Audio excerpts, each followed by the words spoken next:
The dinner plates clattered together as laughter erupted around our family table. My mother, wiping tears from her eyes, pointed directly at me. "If you disappeared tomorrow, Constance, honestly, no one would miss you."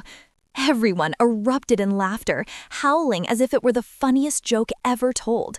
I remained perfectly still, my fork poised above my untouched cake. Years of similar jokes flickered through my mind as I waited for the laughter to subside. When silence finally enveloped us, I delivered my solitary line. "I'd miss me." Her smile crumbled instantly. The room fell silent, no one daring to speak. The drive home with Ryan was marked by a heavy silence for the first 10 minutes. I replayed the moment over and over in my head. The way my mother's face had frozen, then quickly rearranged itself into an exaggerated mask of hurt. The way my father had cleared his throat and asked who wanted coffee. The way my brother Jake had muttered something about me not being able to take a joke. "You know, she didn't mean anything by it," Ryan finally said, his eyes fixed firmly on the road ahead. "Your mom was just trying to be funny." I turned to glance at my husband of 5 years. His profile looked handsome in the glow of the passing streetlights, yet something about the tightness of his jaw made me question whose side he was truly on. "You think it's funny to tell someone no one would miss them?" I asked. Ryan sighed. "Come on, Constance. You know how your mom is. She has a different sense of humor." Different wasn't the word I would choose. I had spent my entire childhood as the punchline to my mother's jokes. How I was the clumsiest one in the family. How I would never amount to anything. How I was fortunate that Ryan had married me because no one else would have. It always followed with that same dismissive phrase. "I'm just joking. Lighten up. You're overthinking this," Ryan said, reaching over to pat my knee in a gesture that felt more like dismissal than comfort. By tomorrow, everyone will have forgotten about it. But I knew better. The family group chat would be buzzing all night long. More jokes at my expense, more stories about how I couldn't take a joke, more evidence that I was the problem. At home, sleep eluded me. Ryan drifted off immediately, snoring softly beside me, while I lay awake staring at the ceiling. Around 2 in the morning, I checked my phone. As anticipated, the family chat had exploded. "Mom, did you see Constance's face?" Jake, classic con. "Zero sense of humor, Dad." Now, be nice, Mom. It was just a joke.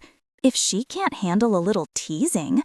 Jake, "Remember when she cried at her own birthday because Mom joked about her cake being lopsided?" I scrolled through dozens more messages, each one a small knife piercing deeper. By morning, I had made a decision. I typed a simple message to the family group. "I'm taking Mom's joke seriously. I'm going to disappear for a while. No family gatherings for me. Let's see who misses who." I silenced my phone and prepared for work. I was halfway through my morning coffee when it rang. "Mom?" I let it go to voicemail. It rang and again. Finally, I answered. "What is this nonsense?" she demanded without preamble. "Good morning to you too, Mom." "Don't be dramatic, Constance. It was a joke. Everyone was laughing." Yes, everyone was laughing at me, not with me. Oh my God. Her voice adopted that familiar, wounded tone I knew all too well.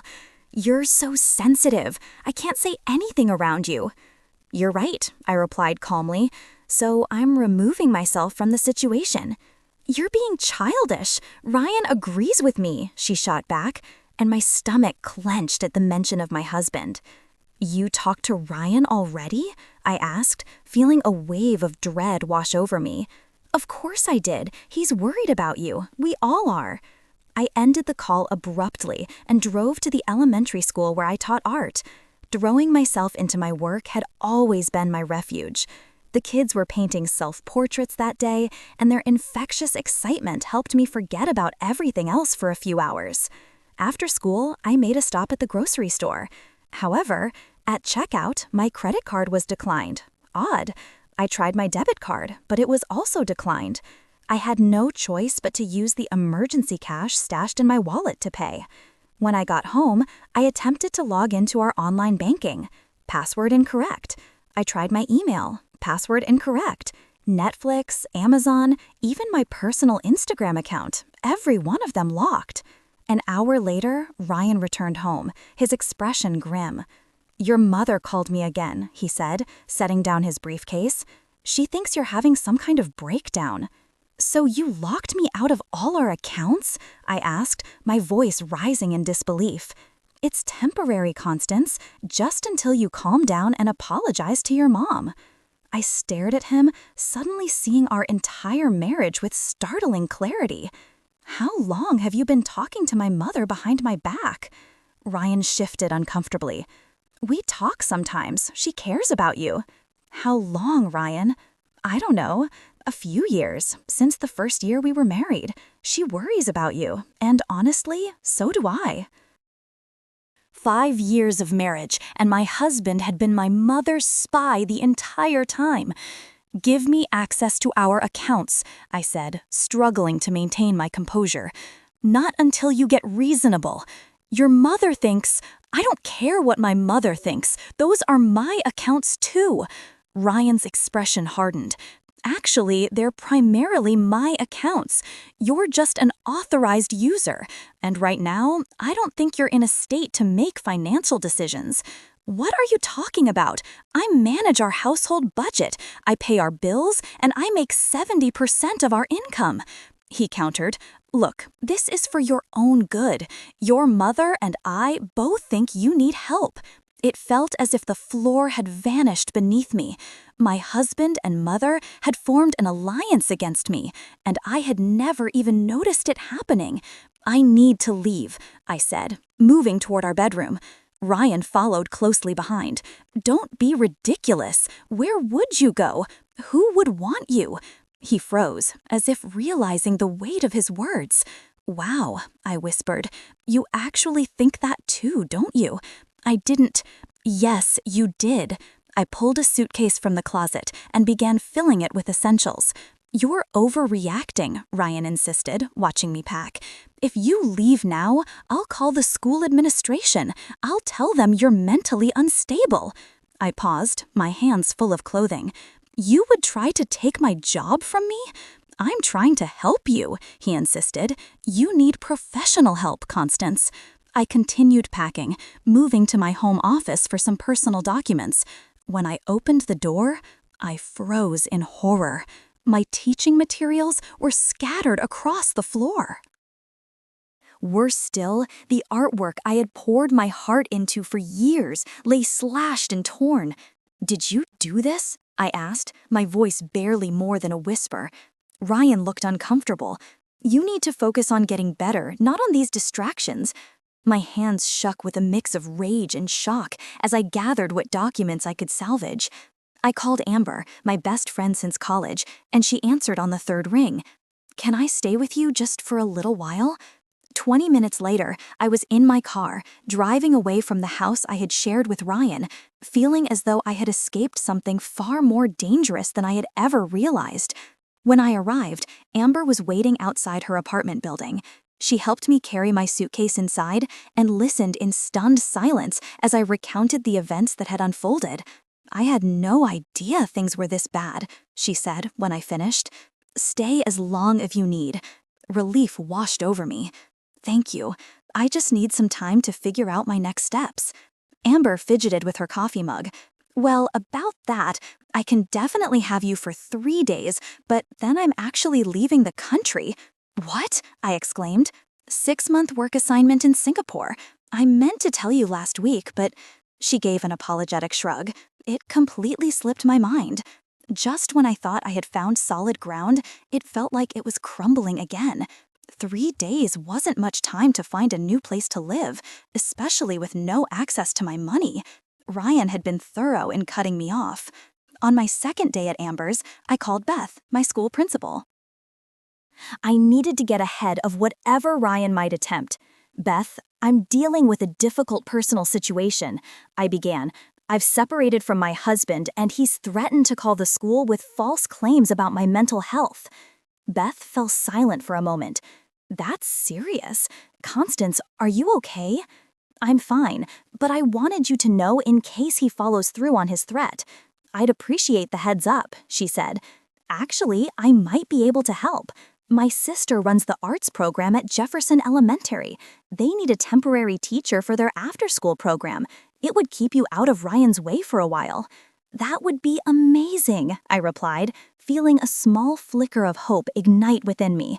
Come by my office tomorrow. We'll get the paperwork started. With at least a temporary job secured, I shifted my focus to finding housing.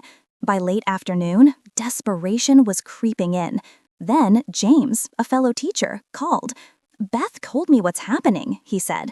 I might know a place. It's tiny, basically a converted garage, but the rent is cheap and the landlord doesn't require a credit check, cash only. The studio apartment was even smaller than I had imagined. It was a single room with a kitchenette in one corner and a bathroom so cramped that you could brush your teeth while sitting on the toilet. But it was clean, available immediately, and most importantly, it was mine. I don't have the first month's rent on me, I admitted to the landlord, an elderly man named Mr. Peterson. When can you get it? He asked. I start a new job tomorrow. I'll be paid at the end of the week.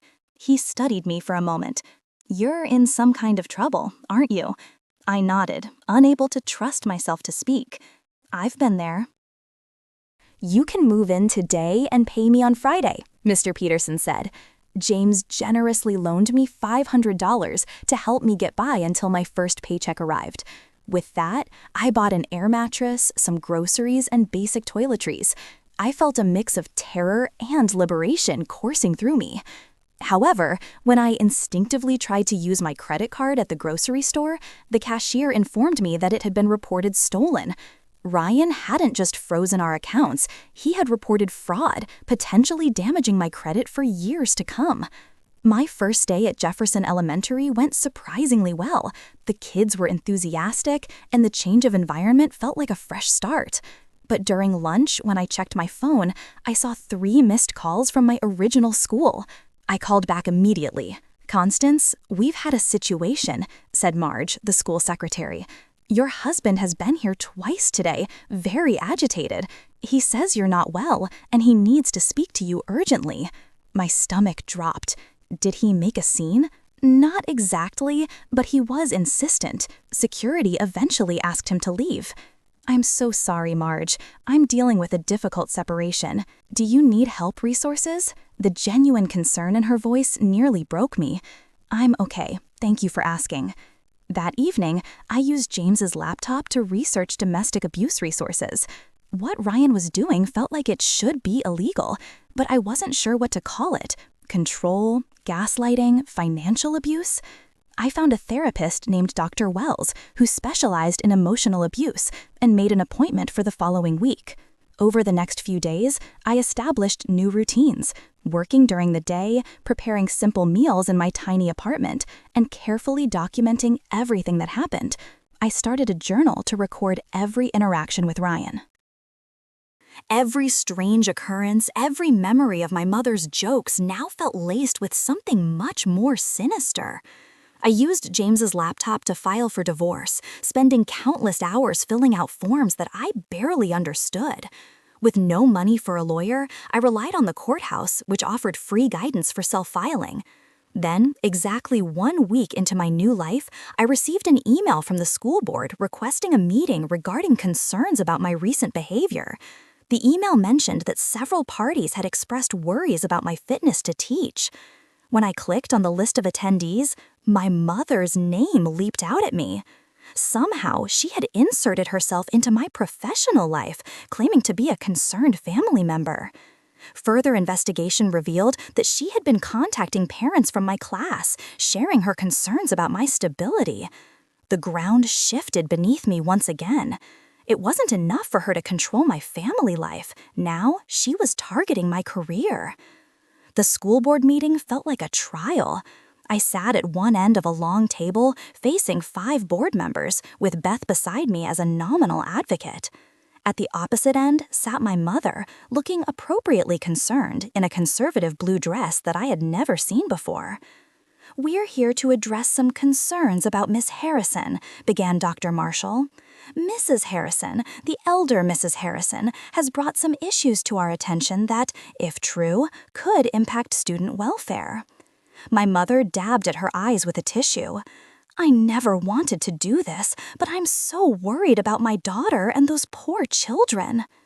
What followed felt like a character assassination disguised as concern.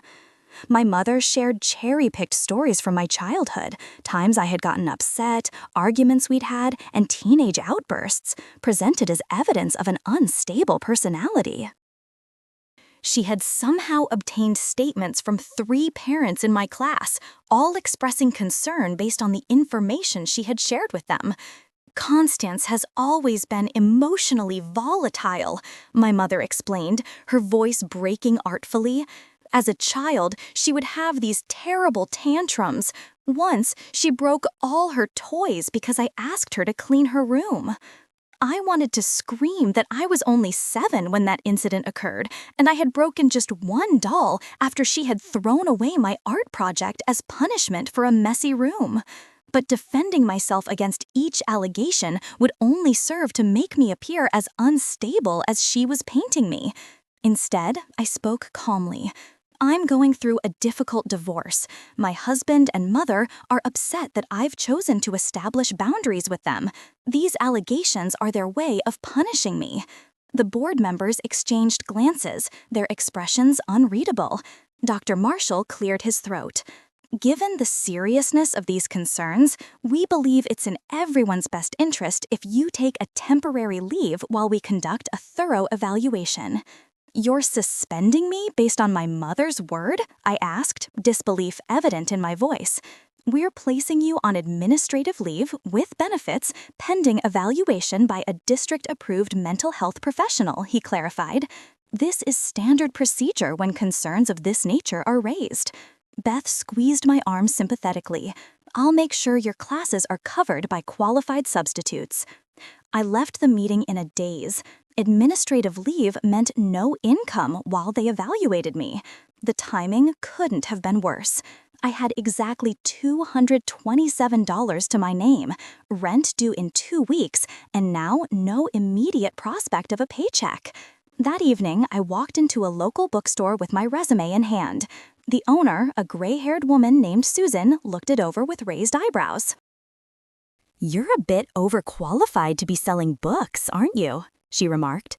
"I need the work," I replied simply, "and I love books." She hired me on the spot for evening and weekend shifts. The pay was minimal, but it would cover rent and ramen noodles if I was careful. Back at my apartment, I took the necessary step of filing for a restraining order against my mother, citing workplace harassment. The clerk looked doubtful as she processed my paperwork. "Usually these are for domestic partners," she noted. "My mother is actively trying to destroy my life," I responded firmly. "If that doesn't qualify for restraining order protection, what does?" My appointment with Dr. Wells couldn't come fast enough. When I finally sat in her office, the words poured out of me in a jumbled rush. My mother's lifelong jokes, Ryan's betrayal, the systematic dismantling of my life. Dr. Wells listened without interruption, occasionally jotting down notes. When I finished, she leaned forward. "What you're describing is a clear pattern of emotional abuse, Constance, from your mother primarily, and now from your husband as well." "But she always says she's joking," I said, the familiar doubt creeping in. "Maybe I'm too sensitive." "That's gaslighting, making you question your own perceptions and reactions. It's a classic abuse tactic." For the first time, someone was validating what I had always felt but had never been able to name. Tears streamed down my face in her office, decades of pent-up hurt finally acknowledged. "We'll work on rebuilding your sense of self," Dr. Wells promised, "and develop practical strategies to protect yourself going forward." I threw myself into my new routine, teaching art at Jefferson in the mornings and early afternoons, therapy with Dr. Wells once a week, and bookstore shifts in the evenings. I lived on peanut butter sandwiches and discount produce, saving every penny I could. At the bookstore, I discovered an unexpected friendship with Trevor, a college student who worked the same shifts as I did. He was easy to talk to, offering a refreshing connection devoid of ties to my past life. Susan, the owner, began inviting me to stay for tea after closing. Small kindnesses that reminded me not everyone in the world was like my mother and Ryan. I started rebuilding my life, one tiny victory at a time. I opened a new bank account at a credit union. I found a free legal aid clinic that helped me understand my divorce options. During quiet periods at the bookstore, I began sketching again. 3 weeks into my new life, I was starting to feel like I might actually survive. Then, out of nowhere, Ryan filed a counter-restraining order, claiming I had threatened both him and my mother with physical harm. He produced text messages that he alleged I had sent, threatening to make them pay. I stared at the court documents in horror. The texts were clearly fabricated. I hadn't communicated with either of them in weeks, yet the messages looked convincingly real. How could I prove I hadn't sent texts from a phone number that was undeniably mine? Just when I thought I was climbing out of the hole, someone had thrown me back in and piled on more dirt. The restraining order hearing turned into a disaster. I sat alone on my side of the courtroom, while Ryan and my mother presented a united front on the other side, accompanied by a lawyer I recognized as my father's golf buddy. I had prepared as best as I could with guidance from the legal aid clinic, but I was clearly outmatched. Ryan spoke convincingly about his concerns for my mental health and his fear for his safety, claiming I had become increasingly unstable. My mother tearfully corroborated his story, adding harrowing details about my troubled history and violent outbursts as a child. When I attempted to explain that the text messages were fabricated, the judge looked skeptical. "These appear to come from your phone number, Miss Harrison. Are you suggesting someone hacked your phone?" "Yes," I replied, fully aware of how it sounded. "My husband had access to all my accounts before I left. He could have done it." "Your Honor," Ryan's lawyer interjected smoothly, "we have records showing these messages were sent after Miss Harrison left the marital home." The judge denied my request for a restraining order and granted Ryan's instead. I was now legally prohibited from coming within 100 yards of both Ryan and my mother. Outside the courthouse, I sat on a bench trying to process the whirlwind of events. My phone pinged with an email from the school district. They had extended my administrative leave indefinitely after receiving new concerning evidence. My pay was suspended pending resolution. I called Beth immediately. "What new evidence?" I demanded. She sighed heavily. "Anonymous emails with screenshots of what appear to be threatening messages from you, Constance. They look bad." "They're fake. My husband and mother are setting me up," I insisted. "I believe you," she said, her tone sympathetic. "But the board needs proof, not just your word against theirs." 2 days later, I was served with divorce papers. Ryan was demanding alimony despite earning nearly twice my salary, claiming I had abandoned the marriage and left him with all our joint debts. Worse, there was a clause about my student loans. I had forgotten that my mother had co-signed them years ago when I started college. Now, she was threatening to stop making payments, which would send them into immediate default.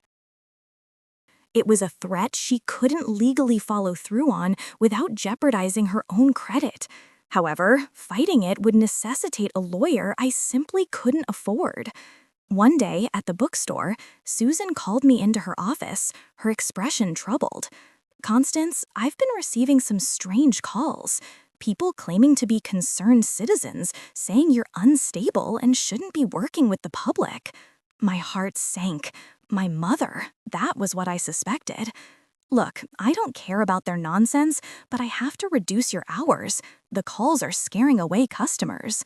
I nodded numbly, feeling another income stream slip away. In therapy, Dr. Wells suggested I document everything meticulously. "Start an audio diary," she advised. "Record your daily experiences and your memories of past incidents. Date everything. Build a record that shows the pattern of abuse." I followed her advice religiously, speaking into my phone's recording app each night, documenting every new development and reaching back into childhood memories I had tried to forget. The process was painful, yet clarifying. One evening at the bookstore, a familiar face appeared in my checkout line. Patrick, Ryan's younger brother. I tensed, bracing myself for more abuse. "I'm not here to cause trouble," he said quickly. "I wanted to check if you're okay." "Why do you care?" I asked wearily. He glanced around to ensure no one was listening. "I know what my brother and your mother are doing. It's not right." "How do you know?" I pressed. "I've seen it before. Ryan's ex-girlfriend before you, Jennifer. Your mom did the same thing to her when she and Ryan started having problems. Made her out to be crazy, turned everyone against her." This was the first I'd heard of any girlfriend before me. Ryan had always claimed I was his first serious relationship. "Can you tell me more?" "Can you tell me more?" I asked. Patrick nodded. "Not here, but I want to help if I can." He left his number, promising to be in touch soon. That night, while I was at work, someone broke into my apartment. My laptop, which contained all my documentation, divorce paperwork, and teaching materials, was gone. Nothing else was disturbed. When the police arrived, they dismissed it as a random break-in targeting electronics. "Just file an insurance claim," the officer suggested. "I don't have renter's insurance," I admitted. He shrugged. "Not much we can do then. These random break-ins rarely get solved." But there was nothing random about it. Someone wanted to destroy my evidence. I was beginning to realize that I wasn't merely dealing with hurt feelings and bad jokes. This was a systematic campaign to erase me. The eviction notice came as a complete shock. I had paid my rent on time, kept to myself, and been a model tenant. Mr. Peterson looked genuinely regretful as he handed me the papers. "I've had too many complaints about disturbances, arguing, yelling, coming and going at all hours." "None of that is true," I protested. "I'm barely here except to sleep, and I live alone." "I know," he said quietly, "but the calls keep coming. Some woman claiming to be concerned about her daughter says you're having parties and doing drugs. I know it's bull, but she's called the housing authority, and I can't risk my license." I had 30 days to find a new place. The walls were closing in from every direction. That evening, I met Patrick at a coffee shop 3 towns over, where we were unlikely to be seen by anyone who knew us. He looked nervous, constantly checking over his shoulder. "You don't understand what you're up against," he said, his voice low. "Your mother has been influencing Ryan since before you got married. She's the one who pushed him to date you in the first place." "What are you talking about?" I asked, confused. "Ryan was dating Jennifer, getting pretty serious. Then your mom met him through that charity thing she runs. She decided he'd be perfect for you. Started telling him how Jennifer wasn't good enough, how he deserved someone stable, like her wonderful daughter." The charity, my mother's pet project, raising money for community mental health resources. The irony wasn't lost on me. Why would Ryan listen to her? He didn't even know me. "Your mom can be very persuasive, and she had something on Jennifer, some medical records she shouldn't have had access to. She made it seem like Jennifer was hiding serious mental problems." A chill ran through me. My mother accessed someone's private medical records? Patrick nodded grimly. "She has connections at the hospital from her charity work. Once she'd convinced Ryan that Jennifer was unstable, it was easy to introduce you as the healthy alternative." I felt physically ill. So our entire relationship had been orchestrated by my mother from the beginning. "Yes," he confirmed. "Ryan was on the rebound, vulnerable. Your mom swooped in with her perfect daughter and made it happen." "But why?" I pressed. "Why would she go to so much trouble?" Patrick hesitated. "Control. I guess. Ryan told me once that your mom made it clear she expected him to keep you in line, that she was worried about your artistic temperament making you unreliable." The pieces were falling into place. My mother had never approved of my artistic pursuits or my independence. She'd spent my childhood trying to mold me into her image of the perfect daughter. When that failed, she'd found someone to continue her work. "I need to talk to Jennifer," I said. Patrick looked uncomfortable. "She moved away after they broke up, but I can try to find her contact information." With Patrick's help, I located Jennifer 3 days later. She was, understandably, reluctant to revisit the past, but agreed to a video call. "I thought I was going crazy," she said, her expression serious on my phone screen. Ryan and I were happy. Then suddenly he started questioning everything about me. Did I take my medication? Was I having episodes I wasn't telling him about? When I asked what he was talking about, she revealed, "Your mother had told him about my condition." "What condition?" I asked, feeling a knot tighten in my stomach. "That's just it. I don't have one. I had seen a therapist for some anxiety in college, but that was years earlier. Somehow, your mother got hold of those records and twisted them into something sinister. By the time Ryan broke up with me, he genuinely believed I was hiding serious mental illness. It was the same playbook, almost exactly what was happening to me now." "Did you ever consider legal action?" I asked, hoping for a glimmer of hope. "For the privacy violation?" Jennifer laughed bitterly. "With what evidence? It was my word against hers. And she had Ryan convinced I was delusional." "Sound familiar?" I replied, feeling the weight of her experience. All too familiar. But Jennifer had done what I was trying to do. She'd escaped and started over. There was hope in that. As my housing situation grew desperate with the eviction date approaching, I was prepared to sleep in my car if necessary. But then James offered a solution. "My wife Laura and I have a spare room," he said.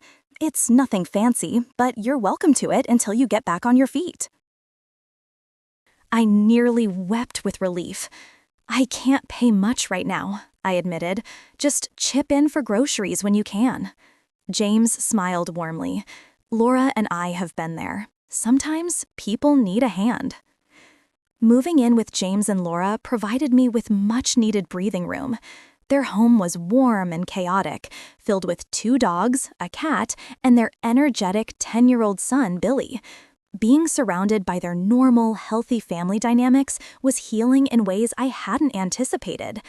At the bookstore, Trevor revealed he had a background in IT security before returning to college. When I mentioned the fake text messages, his eyes lit up.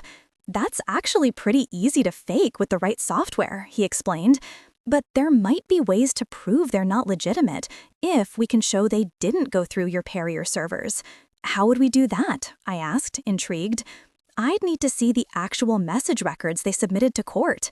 "Do you have copies?" I didn't, but the legal aid clinic helped me obtain them. Trevor examined the documents carefully. "These are good fakes, but there are inconsistencies. The metadata doesn't match what it should be for legitimate texts sent through your carrier. If we can get an expert to testify..." "Experts cost money I don't have," I replied, feeling a wave of frustration. But Trevor's confirmation that the texts were fake gave me hope that I could eventually prove it. Jennifer introduced me to her friend Stephanie, a lawyer who specialized in harassment cases. Though I couldn't afford to hire her formally, she agreed to provide some guidance. "What you're describing is a coordinated campaign of abuse," Stephanie said after hearing my story. "Your mother appears to have a pattern of this behavior. If we can document other instances where she's done similar things to other people, we might be able to establish a pattern." "How do I find those people?" I asked, desperate for guidance. "Start with Jennifer and work outward," Stephanie suggested. "Who else have crossed your mother's path and suddenly found their life falling apart?"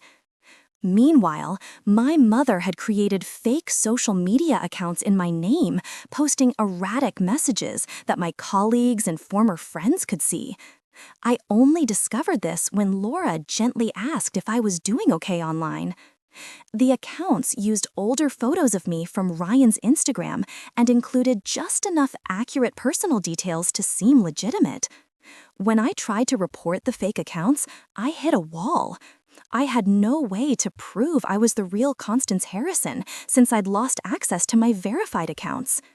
Trevor came to my rescue again, using his tech skills to help document the fraud and file effective reports. Slowly, the fake accounts were removed, but the damage to my reputation had already been done.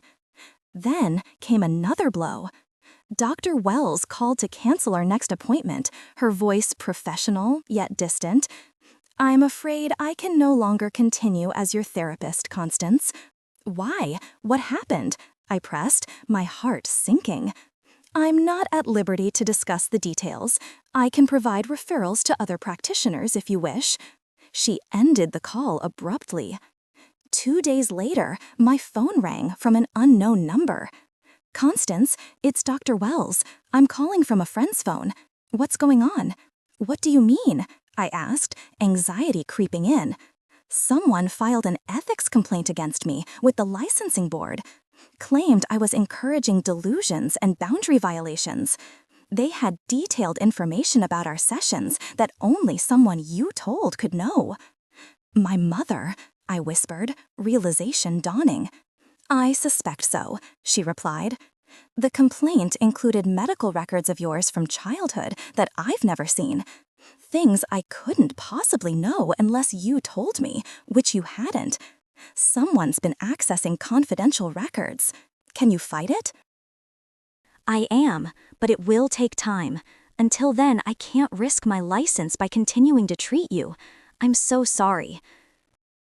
Another support system dismantled, but Dr. Wells had given me a critical piece of information. My mother was accessing medical records she had no right to see. That was illegal, not just unethical. Finally, I had something concrete I could prove. Stephanie helped me understand what evidence I needed to build a comprehensive case. I couldn't just fight individual battles against the restraining order, divorce demands, and professional complaints. I needed to expose the entire pattern of harassment and abuse. "Document everything," she advised.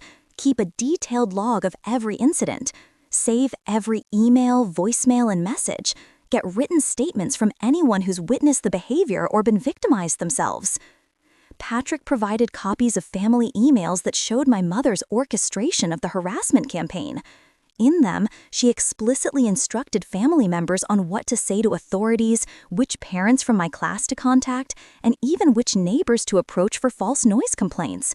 Most damning was an email to Ryan that stated, "We need to make sure no one believes her. I've taken care of the therapist. Your job is to get those text messages into the court record." Jennifer connected me with 2 other women who had crossed my mother's path and suffered similar campaigns of destruction. One had worked at the hospital where my mother volunteered, while the other had briefly dated my brother. Both had experienced sudden, inexplicable personal and professional crises after disagreeing with my mother. Trevor worked his technical magic, recovering cloud backups of documents I thought were lost when my laptop was stolen. Among the documents was an angry message Ryan had sent before deleting it, where he admitted that the text messages were necessary to ensure she didn't turn people against us. It wasn't a direct confession of forgery, but it was close enough to cast serious doubt. Most significantly, Dr. Wells provided documentation of the ethics complaint against her, including medical records from my childhood that had been accessed without authorization. Hospital logs revealed that these records had been viewed by someone using my mother's charity organization's credentials on dates long after any legitimate reason for access. With Stephanie's guidance, I meticulously organized everything into 3 packages, one for the school board, one for divorce court, and one for a hearing to contest Ryan's restraining order and reinstate my own. Then Beth called with unexpected good news. "The district investigation is concluding in your favor, Constance. We've received evidence that the complaints against you were orchestrated by family members with a clear agenda. You'll be reinstated with back pay." "Thank you for believing in me," I said, my voice breaking. "I always did," she replied, "but now we have proof everyone else should too." The day of the court hearing arrived. Ryan and my mother sat confidently on their side of the courtroom. Their lawyer looked bored, barely glancing at the thick folder of evidence I had placed before me. Then Stephanie walked in and sat beside me. "I thought you couldn't represent me officially," I whispered. "Changed my mind," she replied with a small smile. "Some cases are worth taking pro bono." What followed was the most satisfying 3 hours of my life. Stephanie methodically presented our evidence, building a devastating picture of coordinated harassment. She called Dr. Wells to testify about the ethics complaint and the illegally accessed medical records. Trevor explains the technical impossibility of the text messages being genuine. Patrick and Jennifer both testified about the pattern of behavior they had witnessed. By the time she finished, my mother's face had drained of all color, and Ryan was visibly sweating. Their lawyer looked shell-shocked. The judge reviewed the evidence carefully before speaking. I find clear and convincing evidence that the restraining order against Miss Harrison was obtained through fraudulent means. That order is hereby dissolved. She turned a stern gaze toward my mother and Ryan. Furthermore, I am granting Miss Harrison's request for restraining orders against both respondents, with additional prohibitions prohibiting any contact with Miss Harrison's employers, colleagues, or place of residence. But she wasn't finished. I am also referring this matter to the district attorney for possible criminal charges related to fraud upon the court, unauthorized access of medical records, and filing false reports. Court officers will confiscate the respondents' phones for forensic examination regarding the fabricated text messages. My mother stood up, her voice shrill. "This is ridiculous. She's always been unstable. Ask anyone." "Mrs. Harrison, sit down or you will be removed," the judge warned. "Your daughter has presented compelling evidence of a systematic campaign to destroy her reputation and livelihood. The court takes such matters extremely seriously." Stephanie squeezed my hand as my mother was forcibly seated by a bailiff. For the first time in months, perhaps in my entire life, someone in authority had seen the truth and taken my side against her. The divorce proceedings followed a similar pattern. Ryan's demands for alimony were dismissed as frivolous, and the judge ordered an equitable division of assets. The student loan threat evaporated when evidence of my mother's interference was presented. Most vindicating of all was my return to teaching. The school board not only reinstated me with back pay, but they also issued a formal apology for their handling of the investigation. The parents who had been contacted by my mother received letters clarifying that all allegations had been found to be without merit. I moved out of James and Laura's spare room and into a small but sunny one-bedroom apartment. I reclaimed my financial independence, diligently rebuilding my credit and creating new accounts with security measures that Trevor helped me implement. I returned to therapy with a new counselor recommended by Dr. Wells. 6 months after that fateful dinner, where my mother had joked that no one would miss me, I hosted a gathering of my own. Around my table sat the people who had helped me survive: James and Laura, Trevor, Stephanie, Patrick, Jennifer, Beth, and my new colleagues from Jefferson Elementary, who had welcomed me without judgment. As we shared a meal I had prepared in my new home, I looked around at these individuals who had believed in me when everyone else had abandoned me. These were the people who would truly miss me if I disappeared. And more importantly, these were the people I would never again allow anyone to take from me.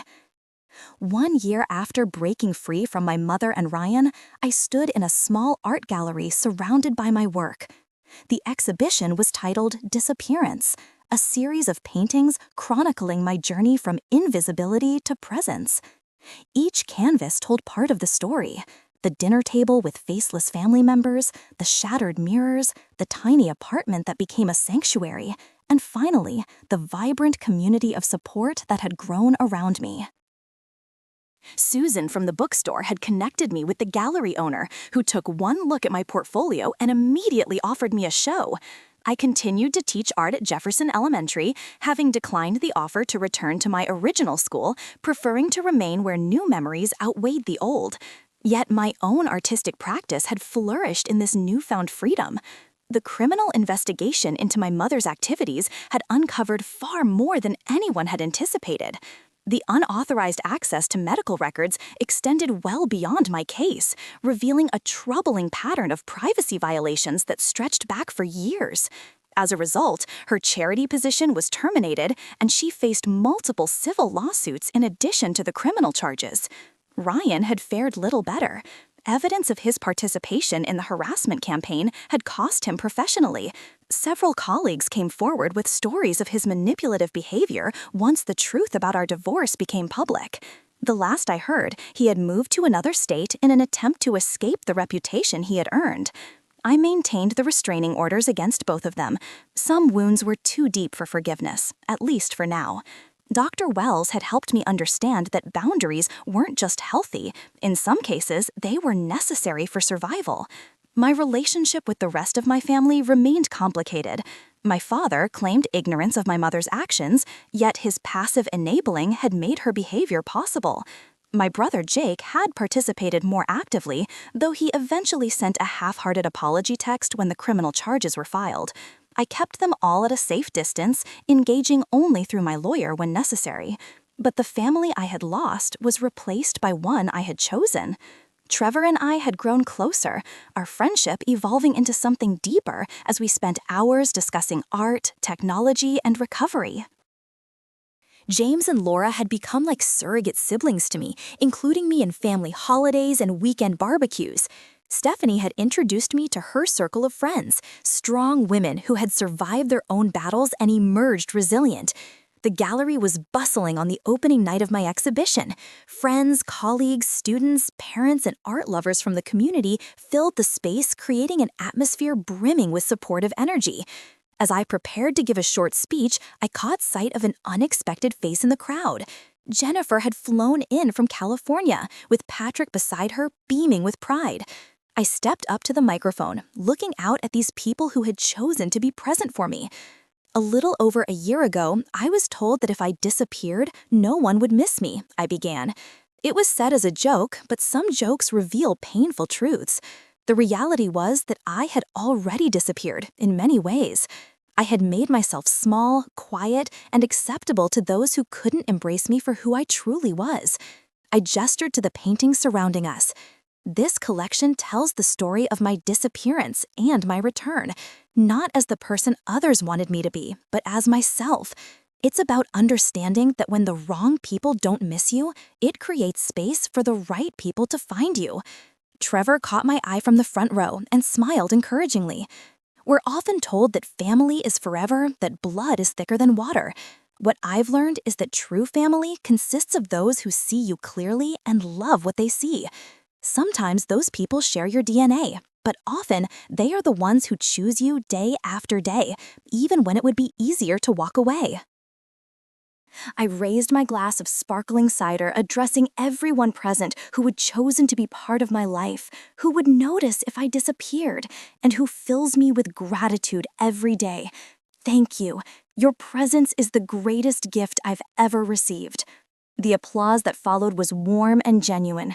As people moved around the gallery afterward, examining the artwork and sharing their impressions, I found myself immersed in conversation after conversation with individuals who resonated deeply with the themes of isolation and rebirth.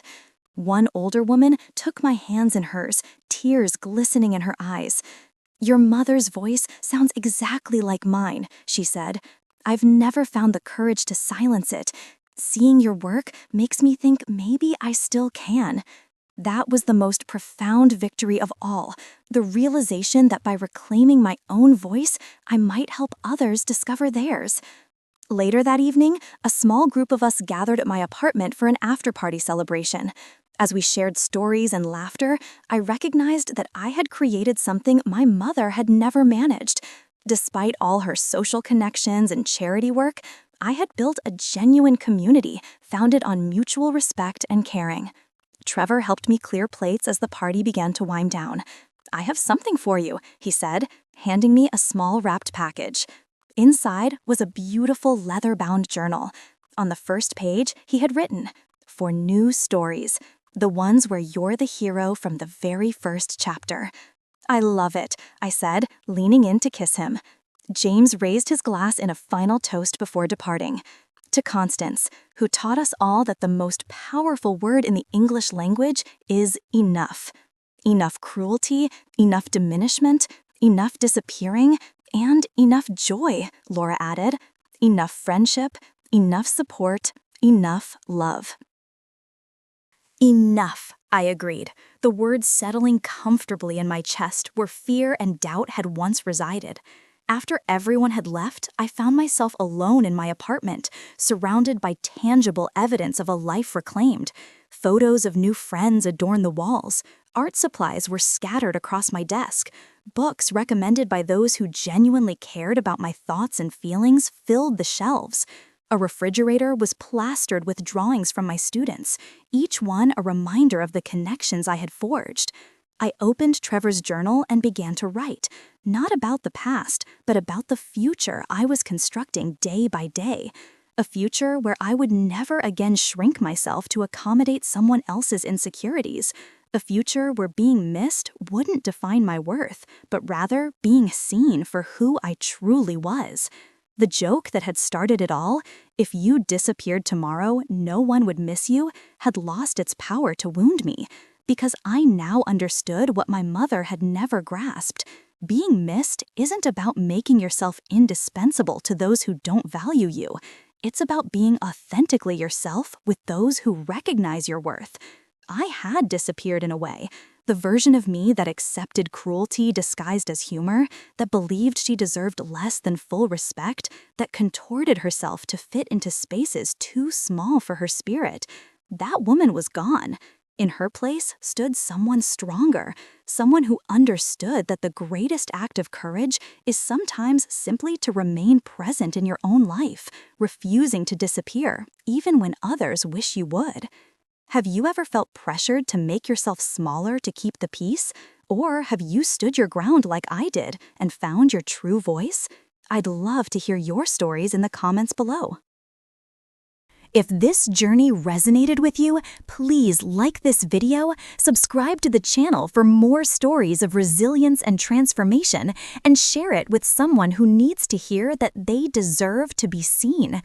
Thank you for listening, and remember, if you would miss yourself, that's more than enough reason to remain visible in your own life.